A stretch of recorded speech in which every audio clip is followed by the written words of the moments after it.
రాష్ట్ర ప్రజానీకానికి పట్టణ పౌరులందరికీ కూడా AP municipal workers and employees federation CITU అనుబంధ సంఘం రాష్ట్ర కమిటీ తరపున ప్రత్యేక విజ్ఞప్తి చేస్తూ ఉన్నాం.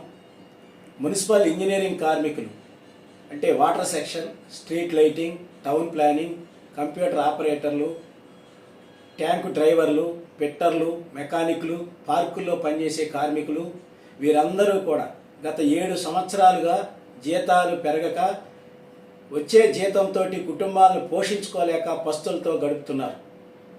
7 ఏళ్లుగా వీరికి నైపుణ్యంతో కూడిన జీతాలు ఇవ్వకుండా అర్ధ నైపుణ్యం లేనటువంటి కార్మికుల జీతాలు చెల్లించి వీరి కుటుంబాలని ప్రభుత్వాలు పస్తులకి గురి చేస్తున్నాయి. ఇటువంటి నేపథ్యంలో గత సంవత్సరం క్రితం జరిగినటువంటి సమ్మె సందర్భంగా ఆ రోజు ప్రభుత్వం 9 మంది అధికారులతో కమిటీ చేశారు. ఆ కమిటీ నివేదిక ఏమాత్రం ఉపయోగపడలేదు. ₹1 కూడా జీతం పెరగల. ఒకవైపు పారిశుద్ధ్య కార్మికులకి నెలకి 21,000 రూపాయల జీతం వస్తూ ఉంది. చెత్త తరలించే వాహనాల డ్రైవర్లకి కానీ, అండర్ గ్రౌండ్ డ్రైనేజీ కార్మికులకి నెలకి 24,500 వస్తుంది.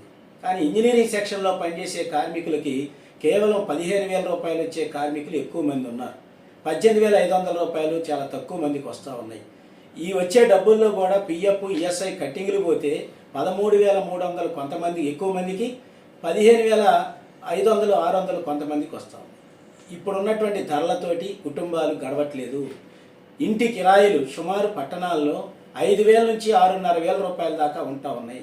కరెంటు ఛార్జీలు పెరిగాయి, నిత్యావసర సరుకుల ధరలు పెరిగాయి, అన్ని రకాల ధరలు నిత్యం పెరుగుతూ ఉన్నాయి. కానీ 7 ఏళ్లుగా భరిస్తున్నటువంటి బాధల నుంచి మమ్మల్ని గట్టెక్కించమని తెలుగుదేశం కూటమి ప్రభుత్వం అధికారంలోకి వచ్చాక గత 10 నెలలుగా చెప్పులు అరిగేలాగా సిఐటియు అనుబంధ సంఘం ముఖ్యమంత్రి గారికి, మంత్రి గారికి, అధికారులకి అనేక పర్యాయాలు విన్నవించాం. ఆఫీసుల చుట్టూ ప్రదక్షిణ చేశాం. 11,000 మందితో సంతకాలు సేకరించి మంత్రి గారికి ఇచ్చాం. 7,000 పోస్ట్ కార్డులు ముఖ్యమంత్రి గారికి రాయించాం.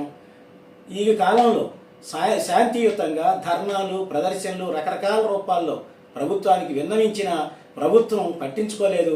గత్యంతరం లేని పరిస్థితిలో మున్సిపల్ కార్మికులు ఈరోజు అర్ధరాత్రి నుండి, అనగా జూలై 12 అర్ధరాత్రి నుండి సమ్మెలోకి వెళ్తా ఉన్నారు. ఇది ప్రజల మీద కోపంతో కాదు, ప్రజల మీద అసంతృప్తితో కాదు, ప్రజల్ని ఇబ్బందులు పెట్టాలని కాదు.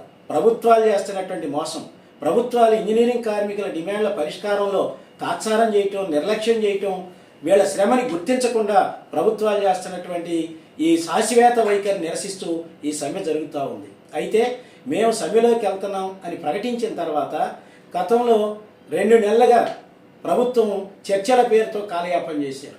ఈరోజు సమ్మెలోకి వెళ్తా ఉంటే మంత్రి గారు ఈరోజు హడావిడిగా ఒక ప్రకటన పత్రికలకి రిలీజ్ చేశారు. మేము జీతాలు పెంచుతాం, ముఖ్యమంత్రి గారు కూడా సానుకూలంగా ఉన్నారు అని చెప్తున్నారు. మేము అడుగుతున్నాం ఈ ప్రభుత్వాన్ని, మీరు సానుకూలంగా స్పందించినందుకు మేము స్వాగతిస్తున్నాం. కానీ అదే